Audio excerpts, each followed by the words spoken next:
Well, hello and welcome to Volume 5 of Drink the Music. I'm Brian here, as always, with Michaela. And Michaela, last week we put to a vote. We talked about Absolution by Muse. That was a little bit of a downer, to be honest. I do love the album, but the subject matter, little tough.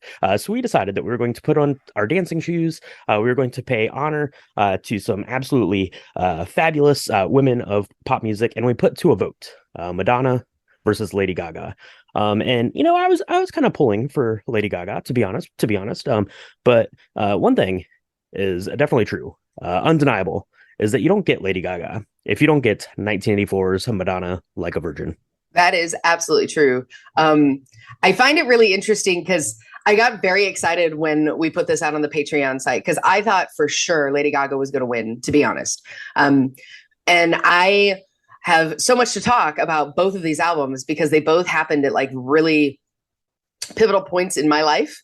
And Mm, so remembering listening to this album from a very, very young age, because it came out when I was quite young, to being in my early 20s and dancing around to Lady Gaga's, I thought this was really, really cool that we put these two kind of artists and these particular albums head to head, because both of these artists have had this long stream career now and had, various reinventions of themselves. They've both been compared to like each other in a positive way, and I think that that's really mhm. interesting. I was a little surprised that Madonna's won, but then I guess I wasn't, because you can't really have one without the other, because one came 25, 30 years before them, and certainly Madonna has shaped kind of pop has shaped pop culture uh, Mhm. and pop music for years to come.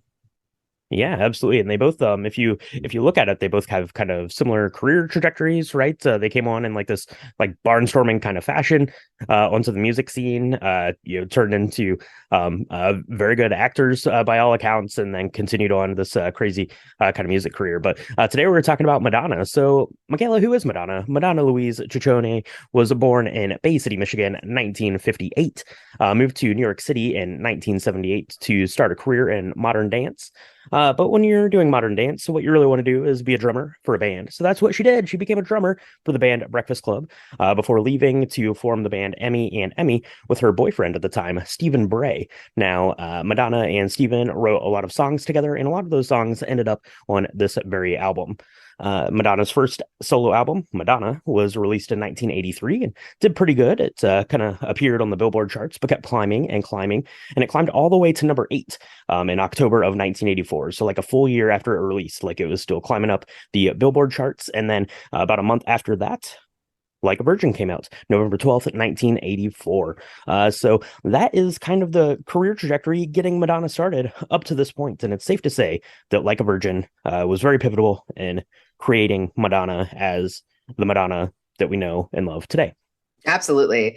I mean, I think there's a couple of iconic looks from a stylistic perspective, and one came for Madonna, and one came directly from the album cover of this album, where she's got like this lacy kind of bustier looking wedding dress thing. She's got these lace gloves. That was all the Mhm. rage. And it's all virginal and white, but because it's also kind of lacy and see-through, it's also not virginal at all. And what I find really interesting is today, like if you look at wedding dresses of today, and we are at 2023, we finally had it. Like, because nobody could actually have a wedding dress, where back in the 80s, I feel like, that looked like that. I never Mhm. saw any normal person have a wedding dress that looked like that, but now it is all the rage to have like literally a bustier lace looking thing that's almost completely see-through on top, where you see like the boning and stuff, just like in the album cover. And Yeah. maybe it doesn't have the boy toy belt buckle, but um, this I look and this iconic like idea of being like super innocent and sweet, but yet really not, and very highly like a woman in her own kind of sexual power and claiming her what she wants. And I really loved that kind of the way that that was an onslaught for and a feast for the eyes and the ears for impressionable youths like myself in the 1980s. hmm Yeah, exactly. Because it came around a time where you had all of this very like hair metal bands, which were kind of these over sexualized groups of men performing in this way. So it was interesting and it was bold for a woman to be doing it in 1984. And Madonna definitely took the lead in that sense and was very unapologetic about it, which makes Madonna Madonna. But before we get into the album, Michaela, what we really need to do is mix up a couple of cocktails that pay homage to the Material Girl herself. So let's do this. Let's take a quick break and we'll be right back to whip up a couple of drinks.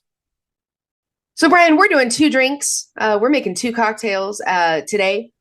Like We you are. said, to pay homage to Madonna and this amazing album. These cocktails come from Table Magazine, and the first one is aptly called The Material Girl.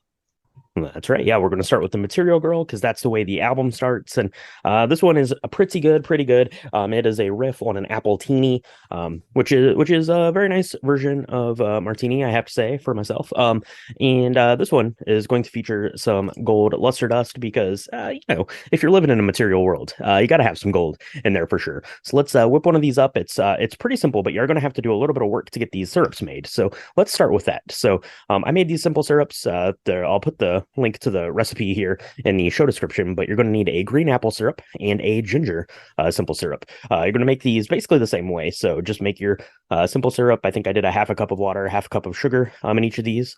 The ginger one, I just peeled and kind of sliced up some ginger, put that in, let it steep for about 20 minutes before I bottled it. The green apple simple syrup, same kind of thing, half cup of sugar, half cup of water, but I took the peels and the core from a Granny Smith apple, put those in, let that steep, and it kind of pulled all that flavor out of the peel and stuff like that. Straighten that out, bottle it up, and good to go. There are your simple syrups. So let's go ahead and throw the cocktail together, Michaela. All right. We're going to take 2 ounces of Tito's vodka, half an ounce of the green apple simple syrup that we just made, half an ounce of our ginger simple syrup, 2 ounces of fresh pressed apple juice, and more on that in a minute, 2 dashes of ginger bitters, and then you're going to add an eighth of a teaspoon of edible gold luster dust. You can find that on like Amazon. You can find it anywhere where like a specialized in the baking aisle of your grocery store. Mhm. You do not need a lot. So I mean, if an eighth looks like too much for you, that's fine. Just a pinch works too. Less is more with the gold luster dust. Mhm. Yeah, the eighth was quite a bit. We made both of ours yesterday, Michaela, when we were putting these together. We used an eighth kind of in the first one. We used roughly like half of that in the second one. And I think probably somewhere kind of between that would have been the sweet spot for us. But yeah, go ahead and play around, and I suppose they probably have different potencies of lustering, I guess. I don't know. I guess, yeah. So you're going to put all this together in a shaker tin. You can, and then put it in a nice chilled glass. That luster dust is going to create this beautiful like gold look to it. It's going to look very bougie. It's going to look very, very fancy. And it's going to taste like, I don't know, the richness of apple in this was just so bright Mhm. and outstanding. It was a little on the sweet side for me. I think I would have liked maybe a little bit more of the ginger syrup versus the green apple syrup Mhm. to cut some of the sweetness. But my gosh, this, if you like apple teenies, this is your drink. And it's absolutely beautiful with the gold kind of swirling around in the drink. It's very much something that you think like a millionaire version of like diamonds are a girl's best friend was the riff of the video that Madonna did, right? And that's That's exactly right. what I'm thinking. I'm like, she should be dripping in diamonds in her pink dress, like with this in her hand, taking sips out of it. Absolutely, yeah. It looked like something you would probably get like on the red carpet at the Grammy Awards, right? You're going in, they're like, "Here is your Material Girl cocktail. Have that and enjoy." It was very delicious. It was real apple forward. Yeah, I too would have liked a little bit more of the ginger simple syrup, or maybe even something like swapping out the Tito's for like a Fireball or something like that would make a really nice kind of appley like fall. version of this drink, that would be really good. But that was a Material Girl. It was really good. Give it a try. The second one we've got here is a version of a white Cosmo, and it is the like a virgin. It is this beautiful white color, right? You think of a Cosmo, you think of that blush like pinkish red sort of thing. This one's white, very innocent looking, just like a virgin, like the title is right here. But you're going to need a couple of fun, fancy vodkas here, and I have to say, I'm not a big fan of flavored vodkas generally speaking, but these ones were pretty good. Yeah, they were. You were able to find the Absolute Mandarin vodka and Absolute Lime vodka. The Mandarin one was very surprising because I thought it was going to be basically taking a sip of orange candy, and it was not. It was pretty good. So you're going to take an ounce and a half of both of those, and then you're going to add an ounce and a half of Cointreau to a shaker, an ounce of fresh squeezed lime juice, and then 5 ounces of white cranberry juice. Now, we looked high and low. We found kind of a white cranberry peach because that's what we could find, and it tasted fine. I think as long as it's white and you're not going with the regular cranberry juice, you're going to be in the realm of where you need to be for this drink. So you're going to put that all in a shaker tin. That's a lot, so be careful. Don't add too much ice. Don't get it everywhere. Don't make the mistakes I made. Okay, learn from me. You're going to shake that up. You're going to put those into two martini glasses because this is enough to make two drinks. If you heard that, there's 4.5 ounces of alcohol in this, so definitely two drinks, people. And then you're going to garnish it with a long lemon twist and a maraschino cherry if you've got it, because there you go. Absolutely. That's right. So that is the Like a Virgin White Cosmo. It was pretty good. It was pretty good. We mentioned the fresh pressed apple juice and the white cranberry juice.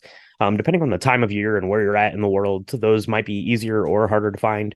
Just use whatever kind of good quality apple juice you can find. And the white cranberry juice, like we said, we used like this white cranberry peach. You could obviously use just plain white cranberry. You could probably even get by with some white grape juice if you were in a pinch. So give those a try. They were really good, and they pair perfectly with what I think of when I think of Madonna's Like a Virgin album. So let's do this, Michaela. I'm gonna go Material Girl. I think we'll mix you up a Like a Virgin. We'll take a quick break, and we'll be right back to chat about Madonna's second album, Like a Virgin. Be right back.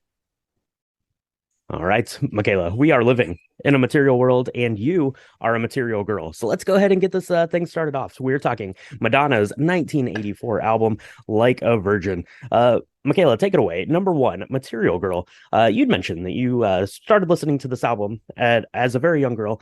And I assume, like most people, when you think of Madonna, this is the song you think of, right? Oh, yeah. At least it was for me. I mean, I listened to this song and I saw the music video before I ever saw Marilyn Monroe in Gentlemen Prefer Blondes, right? And so I think it's important because the music video itself came out on VH1. We were a VH1 family versus an MTV family. I don't quite understand the ins and outs of that, but I do remember seeing this where at the beginning she's got these jewelry and this, and she's like, "Look, I think these are real diamonds." And this guy, I don't even know if I like him, but he's definitely given me all the gifts. And then she kind of breaks out into song, and then. And so every time I hear it, I always visualize the video since then. When she's dancing around and she's got diamonds and she's in the same kind of pink dress and really just iconic Madonna. I mean, I think this song, when it came out, it skyrocketed her. And then when Like a Virgin came out, like right after that, it just really solidified where she was going to be in 1980s pop, because this song, I mean, all the girls were singing it on the playground and I was like 7. I mean, it was just it's kind of surreal. At least they weren't singing Like a Virgin. I think that was probably frowned upon, but I mean, it was all a thing. It was like, I'm a material girl. There were, I don't know if you remember, but they were like material girl pins that you could put on your backpacks and, and they were like pink hearts with like diamonds on them and stuff. It was all the thing. Definitely. I have to say that I did miss the backpack pin, but I did not miss Material Girl, because this song was huge. It was the second single off of the album. Made it to number two on the USA Billboard charts, and it was a top five song in Australia, Belgium, Ireland, Japan, United Kingdom, and Canada. The song was a big deal. Everyone's heard Material Girl, right? And it basically created Madonna as we know her and love her today. And I really like kind of the line, right? The song obviously is about Madonna, living this Material Girl kind of life, but it kind of turns it on its head at the end when she says, "Experience has made me rich, and now they're after me." There you go. Everyone was going to follow the trends set by Madonna for the next, I don't know, like 4 decades. So good on you, Madonna. Let's get into track number two, Angel. This is the third single, and they actually canceled the music video for it because MTV already had so many Madonna music videos going on. They just decided to not even bother making one because why bother spending that money if you don't need to? It kind of starts with this laugh that Madonna has, which is kind of fun. And there's like this little like pre-chorus thing where Madonna's saying like, "You must be an angel," and her voice kind of bottoms out. She has a really crazy like vocal range on this album, which is kind of surprising. Not something that you really associate with Madonna, but her voice is all over the place. So track number two, Angel. Yeah. So I remember this is one of my favorite songs of the album, believe it or not. As a kid, I thought it was amazing that there could be somebody that was like had these amazing eyes and there was like an angel on earth, and it's a theme that probably began here, Mm-hmm. and I didn't even realize it until I listened to this album for the sake of the podcast. But she's talking about how there's someone very special and there's no one like this person, and they do these amazing things, or they are this amazing kind of savior-esque person to Madonna when she's singing the song. I think you're right. As far as her vocal range, Madonna, in the early days, it was like what Madonna was very, I don't know, considered like very pop, right? And so pop Mm-hmm. generally, you think of that, it's a higher register. But some of the most beautiful lyrics and some of the most beautiful melodies that she has ever done have really played on the lower parts of her kind of tenor and vocal range. And it's really awesome because in this song, you see kind of both happening. And that's kind of neat. It's still very poppy. And, the lyrics aren't it's, I don't know. I think that it's very plays on like the simplicity of it. Mm-hmm. But with the synthesizers in the back and some of the kind of the quirky token 1980 drum beats, it works for me. I really do like this song. Mm-hmm. It's fun. Yeah. It is fun. Yeah, absolutely. So that is track two, Angel. And then we get into the title track here, Like a Virgin. It is the lead single from the album. The song here and the album photography, it really plays off that juxtaposition, right, of the Catholic Madonna, the Virgin Mother, and the Madonna from Detroit, Detroit City, USA, that's thriving on this controversy and sexuality. She's singing in this falsetto kind of throughout, which is really good and really impressive, and probably why she doesn't perform this song very often now as we get older. That is harder to pull off for an entire song, but it's really neat. And it's this really, I don't know, obviously it's a tale of like this kind of like first love and kind of thing, and obviously you think of it and it has kind of this sexual overtone to it, but I think that kind of in our minds and in our memory, it's way more over sexualized than the actual song really is. So I think at the time that was being pulled almost entirely because it was Madonna that was performing it. Had anyone else sang the song, I think it largely would have flown under the radar. But when Madonna sings, it takes on a whole new meaning for people. Yeah.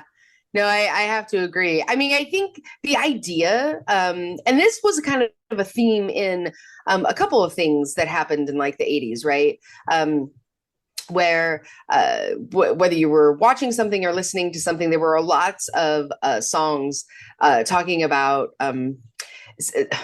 like the first time you are with somebody, it feels it feels like the first time. And that's really interesting to me because this song, she's wearing, I mean, obviously we're going to talk about the music video because that was huge too.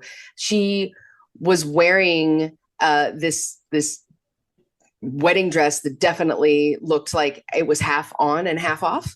Mm-hmm. but the idea of this song was that she was not a virgin, right? She had been through all this horrible stuff before, and then she was with somebody who made her feel like new and renewed and shiny and special. And that actually is really beautiful. And so I think you're right. I think this was highly sexualized, given that the fact that it was Madonna. The video certainly didn't help. When Madonna went out on concert and she basically wore that dress all over the stage and was dancing, and that probably helped to keep it very sexualized as well.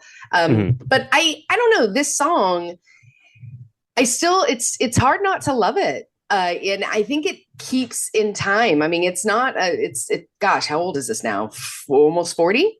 And it's still a song that I think really resonates. The beat's still really good, and the lyrics still make me think of, I don't know, that idea. And now that I'm older, it's like, oh, that it means so much more than when you're 17 and you're actually a virgin, right? Being like, Right. this feels like a virgin. And now you're older and you're like, oh, that's really special, that love, right?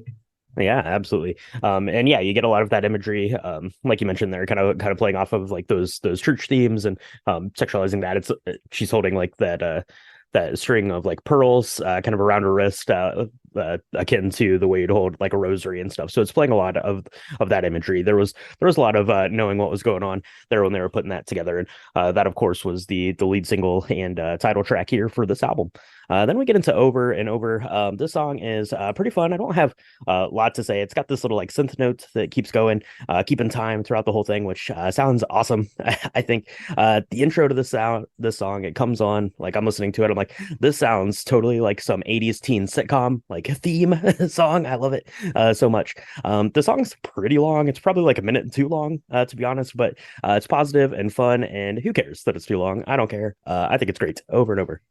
And you just get up again over and over. Over and I over. think you're right. I would wake up and get ready to this song. So I totally see what you mean when at the very beginning, when she's like, hurry up, I just can't wait. And it's it's so great. What I also like about it is she's talking to someone, you assume it's a guy, like a love interest. And it's saying, you try to criticize my drive. If I lose, I don't feel paralyzed. It's not the game, it's how you play. And if I fall, I get up again. I think that is something that, it sounds very poppy, but again, this piece of lyric really is ground its way into me, listening to this over and over again. And I think Madonna has had to get up again over and over. She is like the epitome of reinventing herself and pivoting and changing with the world and leading the change in all things pop culture. I mean, she created that. I mean, everybody thinks of her as the first person to do that in pop. So I think that this song really, again, it's very poppy, but the meaning behind it is a lot more deep than maybe it gets a lot of credit for. But I really like this because it goes, the registry of her voice is up and down in this one as well, just like an angel. And so she kind of takes these deeps, I don't know how to explain it. Like her voice dips and then it gets back up again during the chorus. I don't know. Yeah, I like this one. Yeah, absolutely. Over and over. And then we get to it is a little long. I think you're right, though. It is a little long. It's a little long. It's okay. Love Don't Live Here Anymore, track number 5.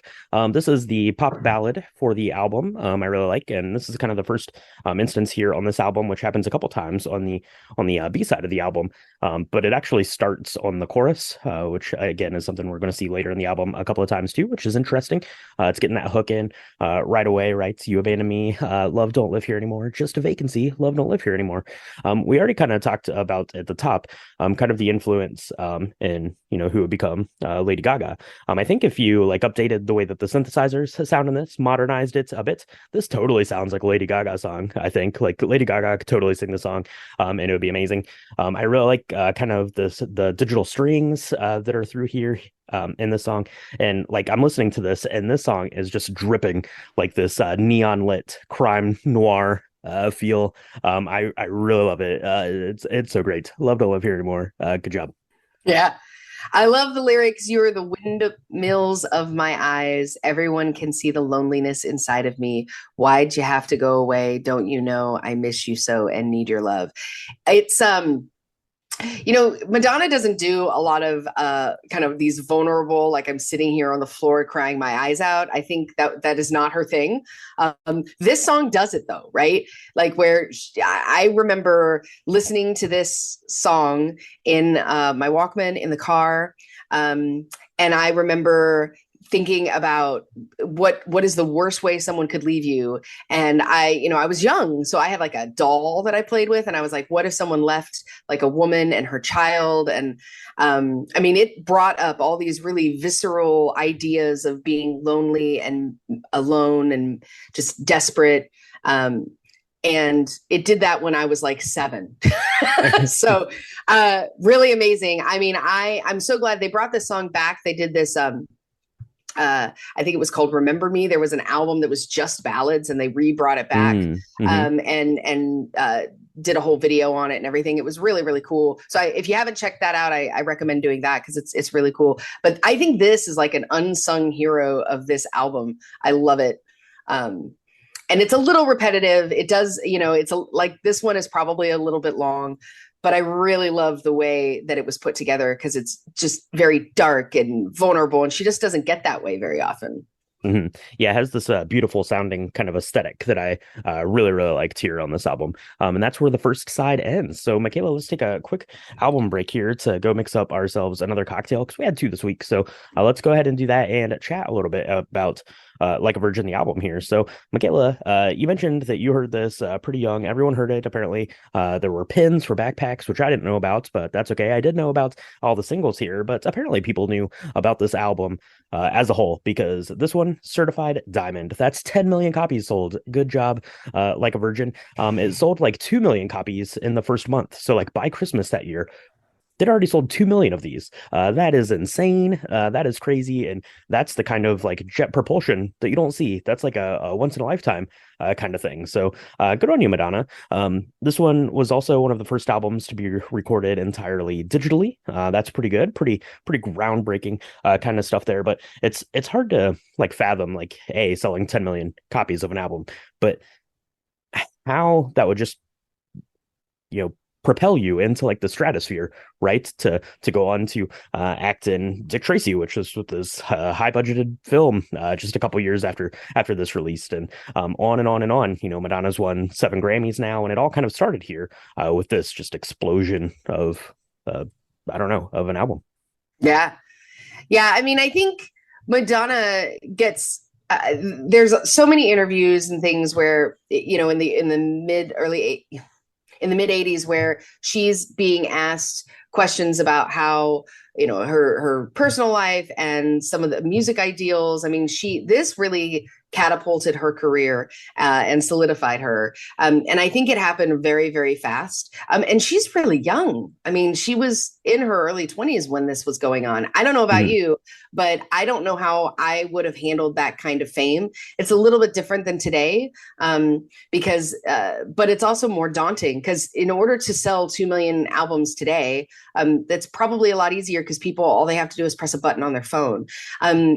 To do that in 2 months in 1984, that I think, and the amount of effort that would take upon 2 million times is really lost on us unless we really take a minute to think about it. And the fact that she had to kind of maintain her life and her sense of brand and her sense of self, and also go through whatever on a personal level she was going through. I think it's just amazing that we're still around talking about albums that she's done for years after this. I mean, this album's almost 40. She's been making music for that long. I mean, she was just at the Grammys, right? I mean, it's just a complete icon, kind of an anthem of musical kind of talent that we've gotten to see. And this was like the first time it kind of hit. Yeah, exactly. Because in reading kind of a lot of this stuff and preparing for the podcast this week, a lot of the firsthand tellings of this really likened it to the Beatles, the way that the Beatles were huge. And it's that same kind of thing because there you could look at a lot of albums that sell super well, but it's almost like a flash in the pan kind of thing. But to sell that many albums, not only here in the United States, but to sell that many albums everywhere around the world, and then to still be relevant and talked about and make movies. We mentioned Madonna has won 7 Grammys, but she didn't even win her first until like 6 years, I think, after this one. This album came out. So it's incredible to me to do that, and how like you could come out like so like white hot in onto the scene and not flame out, but to have this longevity of a career is just absolutely fascinating and astonishing. And you definitely can feel like the roots, right? Like I mentioned in that kind of that line from Material Girl, right? Experiences made me rich and now they're after me. Very much turned the industry on its head, turned what people kind of expected of popular music, of female pop stars. She set the standard, like quite literally the gold standard of what it meant to be to do these things. And everyone else was just playing catch up with her from the time that this album came out. So pretty epic stuff. So glad to be chatting about this one, Michaela. Never seen Madonna in concert. That seemed like it would be something fun to do. I don't know how much touring she really is doing anymore, but it's always great when you get to see her perform and things like the Grammys and the VMAs and stuff like that. That's always definitely a good time. Did you ever make it out to see Madonna or any other Madonna stories you want to share before we get back into the album? No, I have never actually seen her in concert. I think the one time I was going to, it got rained out.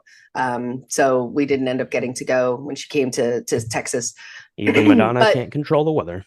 she cannot, and she needed to, because I think that was the tour where she was out on that animatronic arm thing. So we really did not need to electrocute anybody there. Yeah, I remember this album very viscerally. My family took a trip to New Mexico, probably in like 1987, maybe 1988. And it was the summertime. It was the last family vacation my parents took before they divorced. So it was so much fun. I can't even tell you how fun it is when your parents' marriage is dying right in front of you. So I listened to this album in the backseat of a 1984 Oldsmobile Delta 88 over and over and over again. And it was really kind of an escape for me that summer. Mm-hmm. And it's weird listening to the album in order, because I had a Walkman, so I wasn't able to listen to it as a record. But when we talk about consuming music, right, and how you always consume music that way, I haven't in a very long time because I've been listening to music digitally. But I remember listening to this album and feeling like the ups and downs of every song, and thinking about, it brings to mind my parents who are, in the front seat of the car, my brother who's next to me, and then like looking at the countryside of New Mexico, which is kind of strange. But I mean, this brings me right back. And I think Cassia, one of our Patreon members, kind of talks about that in other albums. It's amazing how this whole album was pivotal in terms of pop, but it was also pivotal to me in terms of what I thought about relationships and what I thought about being a strong woman was. So yeah, those are my parting thoughts, I guess, before we talk about Dress You Up. That's right. Yeah, we are getting ready to drop the needle here on side number 2, and that gets us started. Track 6, "Dress You Up." This was the last single from the album. They added it really late in the game in terms of the album.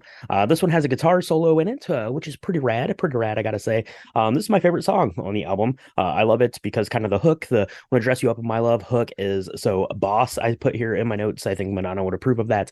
In 1984 for sure. Doing some digging on this song. Apparently, this song got a lot of flack for the sexual innuendo. I'm reading through the lyrics here myself. I say that is a bit of a stretch. So I think that innuendo again is placed because Madonna is the one singing it. Really like the song "Dress You Up." It's a good one. Again, everyone knows the song. You might not even like associate it. Like when I was looking at the track list, I read it. It didn't even like strike a chord with me, but listening to it, I'm like, oh yeah, love this song. Yeah. Yeah, I can't imagine. I don't know why they would give this one flack and not some of the others, to be honest, because I I think they mean, give them unless all I'm flack. I mean, yeah, Madonna was writing about sex. I mean, she was. We can get over it. If a guy in the same, I mean, you're talking about this, right? Where like this was hair band central, and guys Hmm. can talk about pouring sugar on them, and we all know what we're talking about there, right? Like she Hmm. can't talk about being dressed up in someone's love, whatever. I like this one. I think this was a really great way. If you're going to listen to the whole album, we needed something more uplifting after Love Don't Live Here Anymore, and this did True. that, right? It definitely, you were, down bottom of the barrel, really sad. This totally brings you back up. It's kind of got the same register to me as like Angel, and so it's got the synthesizing, and it's just this very like all is happy and everything is good, and when you're falling in love with someone, you just want to be everything to them, and you want to be everywhere they are, and you want to just cover them up with a you. And I don't know, I really like this one, and I think it's fairly, I mean, especially now, it's fairly innocent. The way that it's just talking about kissing someone all over their body. It's not nearly as bad as some of the lyrics that we have now. No, that's right. Yeah, parents just don't understand. That is the recurring theme here, for sure. We get into track seven, Shooby Doo. This one is written fully by Madonna. She co-wrote a bunch of these songs on the album, but this was the one that was all her. This was all her. This was the B-side single to Dress You Up. So good job there. I like the verses in this one better than the chorus, which is interesting because generally the chorus is what you think of that hook part of a song, especially in kind of like pop music, right? That's the chorus is where you're going to get the hook, but I really like kind of the hook more so in the chorus section. And I think that's probably the only time that I would say that applies here in this. It seems like maybe she kind of wrote it that way and wrote the hook into the chorus because or into the verses because the chorus is this shooby-doo kind of thing. So it's kind of interesting way to write a song, I guess, and to record a song.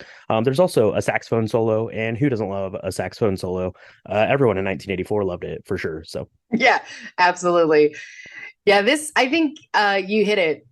This song, I really like the lyrics. Some of the idea that I can see you've been hurt before. Don't compare them to me. I think it gets lost a little bit in the Shooby Doos, but I do like this. Reminds me of like the 50s kind of doo-wop, right? And this is mm-hmm. a very like 80s version. Like if you were going to do, Don't Know Why or something like that from the 80s or from the 50s and 60s, and you were going to try and modernize that a little bit. I see kind of maybe that's where she was going with this. Mm-hmm.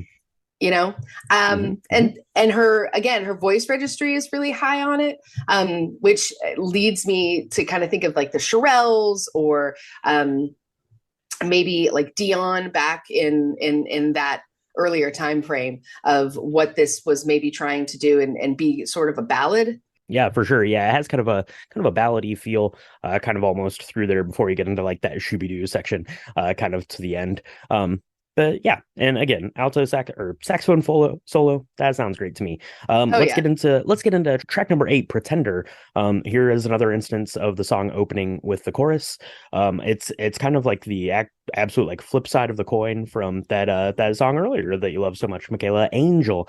I think I'm listening to this and I'm like, this is like the complete opposite of that, right? You fell in love with this guy, Yeah. but then my wheels started turning. I'm like, maybe Pretender and Angel were the same guy. Who knows? Could be. Fell head over heels for this guy who she thought was an angel, broke her heart. Maybe it's the same kind of thing. This is definitely a cautionary tale sort of a song. And then it kind of gets into this end section where she's just repeating, "You lied." It's almost like pained sounding of this pop song.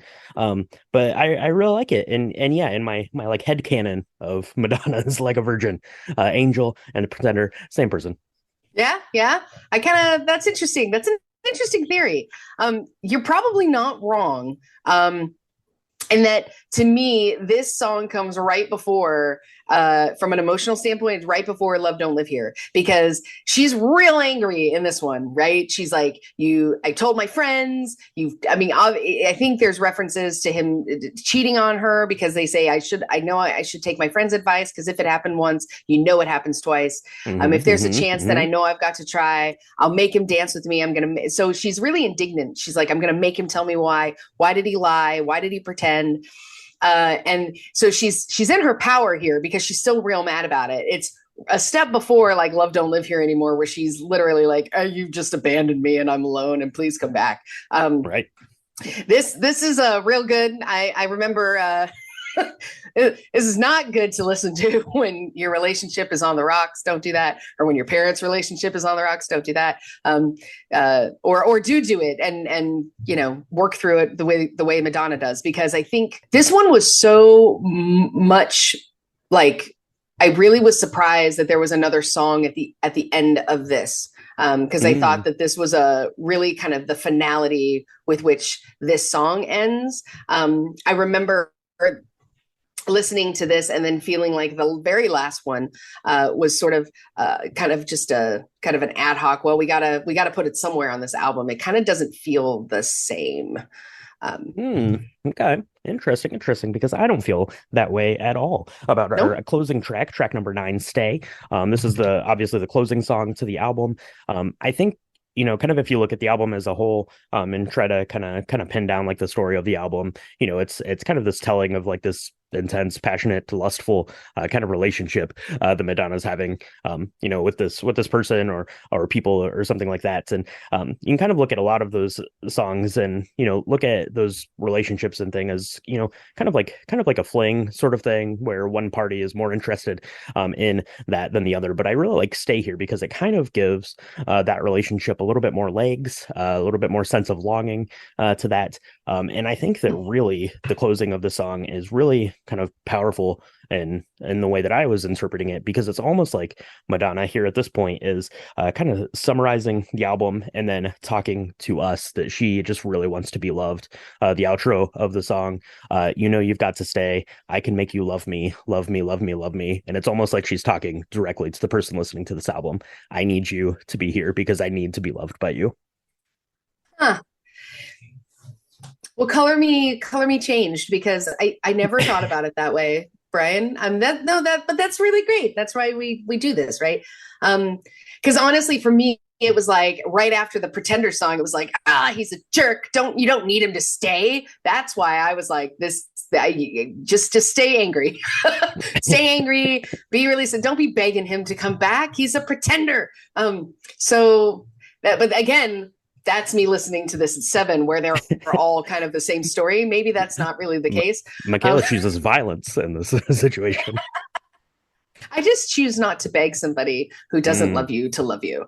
Maybe that's it. But I do think that that's a really interesting idea, right? Where if this was about, the same kind of relationship, and we don't know, right? So yeah, like she has this moment where she's begging this person to stay, and I don't know if that is entirely healthy. And at 7, I was like, I didn't like that. But being in a position where she was stylistically with her art, maybe you're right. Like I never thought of it as her asking the audience to love her. Because she herself is feeling unloved. And I think that when you talk about some of the best performers and singer-songwriters and entertainers in the world, their need to be loved by their audience far outweighs their need to be loved by like person in their inner circle. Almost, they have to love this idea of performing or singing or writing or whatever it is that they're doing. Their love for their art form and their need to be seen in that way and recognized in that way is far more than us mere mortals are like, well, I just want a person to hold my hand and pick out furniture with, right? Like, I think it's very different. And so I man, that really opened my eyes. So yeah, good idea. Especially because you have to look through it at the lens, right? I listened to this, a couple times this week, and every time I listen to it, Madonna is Madonna, right? Like everyone in the whole world knows who Madonna is. But when this album came out, that wasn't the case, right? Madonna wasn't Madonna yet. She was just Madonna with her. This is her second album. We'll see how she goes from here. And there's a lot of kind of talks about the recording of this album and how she was trying to kind of wrangle as much control from the record executive studios and things like that. So yeah, so to me, like I was listening to it and I'm like, oh, it's totally like just making your case, right? Please, love me. And she just keeps repeating it. And I thought it was great. I thought it was a great way to end the album. So maybe go back and listen to it again, Michaela. Maybe you'll take a look at it from a different perspective for sure. So that is the album, Like a Virgin. This was a really good one. Like I mentioned, we had the vote between kind of this and Lady Gaga up on our Patreon. It's patreon.com/drinkthemovies if you want to go and participate in the votes and bonus episodes, all that kind of fun stuff. And I wasn't really sure how it was going to go, but like I said at the top, you definitely never get the fame without Like a Virgin. That's right. That's right. I mean, I think I've said it about a million times, but I'm interested in your perspective, Brian. Do you remember hearing this album in its entirety? Obviously, it was all over the place when we were in our formative years. But what was your first kind of introduction to Madonna? Was it with this album? Was it with Like a Virgin, or was it later? Yeah, so I'd have to go out on a little bit of a limb, but I'm going to assume that probably the first Madonna album or Madonna song that I ever heard was probably Material Girl. Like I said, that's kind of the one I associate. I think most people probably associate, right?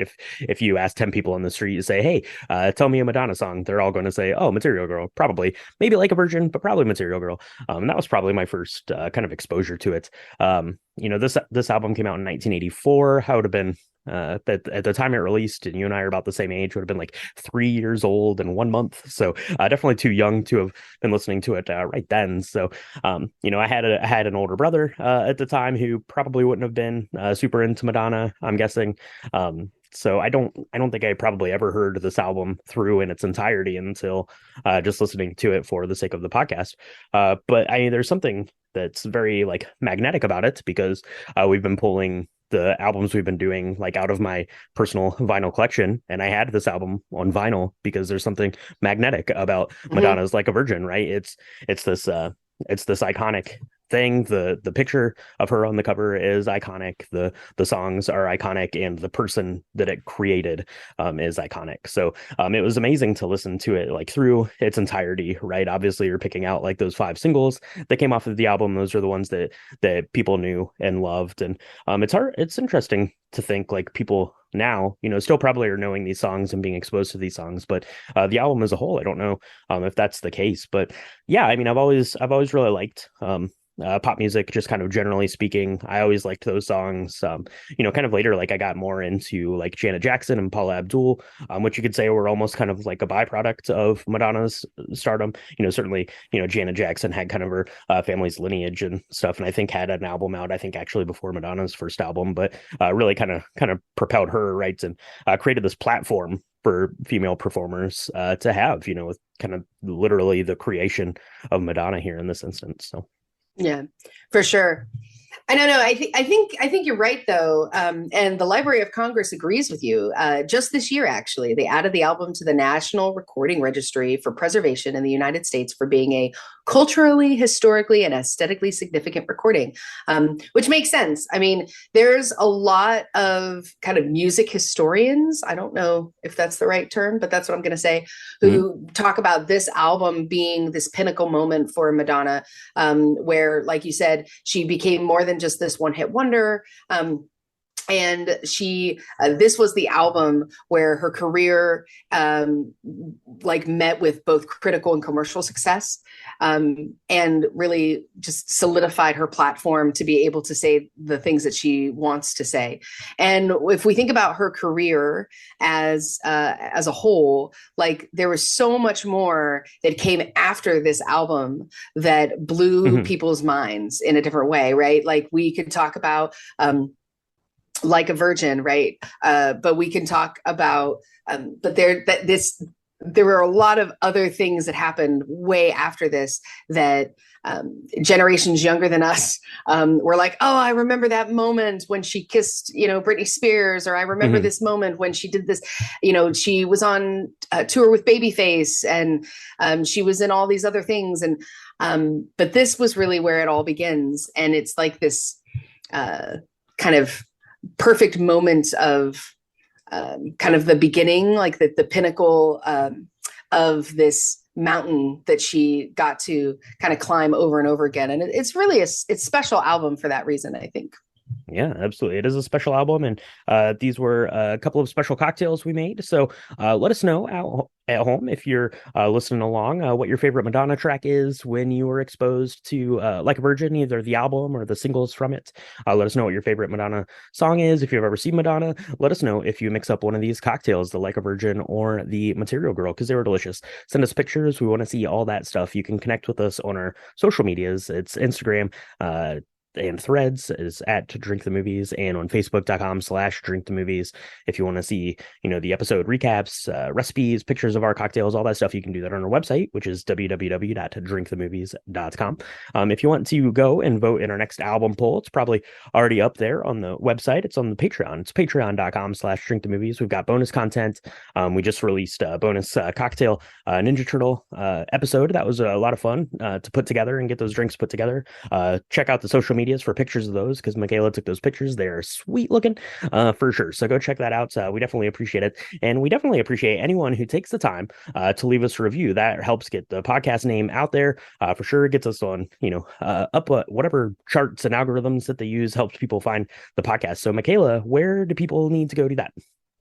You can find us on Apple Podcasts. You can find us on Spotify. You can find us on Good Pods. You can find us on Stitcher. There's anywhere where podcasts of Spotify's podcasts are distributed and supported. You can find us wherever you are right now. If you're listening to us and you're liking what you're hearing, we're so excited for that. Press the like button, give us a 5-star review, leave us a review, tell all your friends. Really helps us get all the Drink the Movies and Drink the Music stuff out there. That's right. And speaking of Stitcher, that is actually going the way of the dodo. So if you're listening to us on Stitcher, you're going to have to find a new podcast app, but I guarantee we're going to be on there too. So make sure that you go and subscribe to us, like us on there, all that stuff too. So yeah, that is Madonna's 1984 Like a Virgin. It's a really good time, really fun to sing and dance and have a good time with. So thank you so much for tuning in. We appreciate it. And we'll talk to you next time on Drink the Music. The Music. You're an angel, baby. You held that in for so long. I'm so proud of you. Thanks. Thank you.